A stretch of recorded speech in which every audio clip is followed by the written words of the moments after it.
እንዴት አመሻችሁ? እኔ የመጣሁት ትውልድ ሀገሬ ጢስ አባይ ነው ያለው ምስራቅ እንትን ያለውኝ ሰንሰን ይባላል ጎጡ። እኔ የተደረገልኝ ከብዙ በጥቂቱ እንዲህ ስል መሰክራለሁኝ። በ2010 ነው የመጣ የነበረ እዛ ብዙ ነገር ተደርጎልኛል። አሁን ብዙ በጥቂቱ እንዲህ ስል መሰክራለሁኝ። በድንግል ማርያም አማላጅነት በቅዱስ ገብርኤል ተራዳኢነት በአባታችን እንባና ጸሎት እንዲህ ስል መሰክራለሁ። አሁን እዚህ ቦታ ደርሼ ባልጋ ማለት ነው የመጣሁኝ። የሚያውቁም ያውቀኛል። እዚህ ቦታ ላይ 5 ቀን ጠበል ሳልጠመቅ የሚወስደኝም የለ። በቃ ዝም ያንተ ታውቃለህ ብዬ ምድር ተነጥፌ 5ኛ ቀኔ በቅዳሴ ጠበል በጃሽ ጠጥቼ 1 ፖፖ ማስታጠቢያ ሞልቶ ደም ወጣልኝ።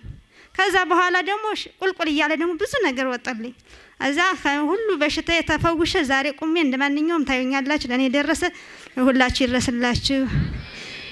አዛባ ወደ ደግሞ አሁን ዛሬ ሁሉ ነገር ለእናቴ ቤት ሰርቼ ለኔም ቤት ሰርቼው ሀብቱ ሁሉ ሞልቶልኝ ልጆቼ ሁላ ጤናቸውን አግኝተው ተርፎ ተሞልቶልኝ አለው።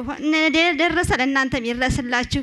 ደግሞ ዘመዶች ምስክርነት ቀላል አይምሰላችሁ። እኔ ከዚህ ላይ ሳልመሰክር እጄ ያንከባለለ ነው በህልሜ እዚህ ላይ የጣለኝ ሳትመሰክር ይሄድሽ ብሎ ምስክርነት። አሁን ለቃላችን ገንዘብ ክፈሉ አልተባልንም። ቀላል አይምሰላችሁ። በረከት ስራም ደግሞ በጠበል ብቻ ሳይሆን እኔ በበረከት ስራ ነው ሁላ ነገር ተፈወስኩኝ። እና ቀላል አታርጉ። ምስክርነትና በረከት ስራ ቀላል አታርጉት።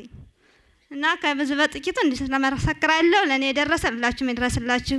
አባታችን በወጡበት በሰላም ይመልስልን፣ ለገዳማቸው ያብቃልን፣ ባሉበት ይጠብቅልን፣ እድሜያቸው እንደው ተሳላ ያርዝምልን። ደህና ደሩ። አመሰግናለሁ።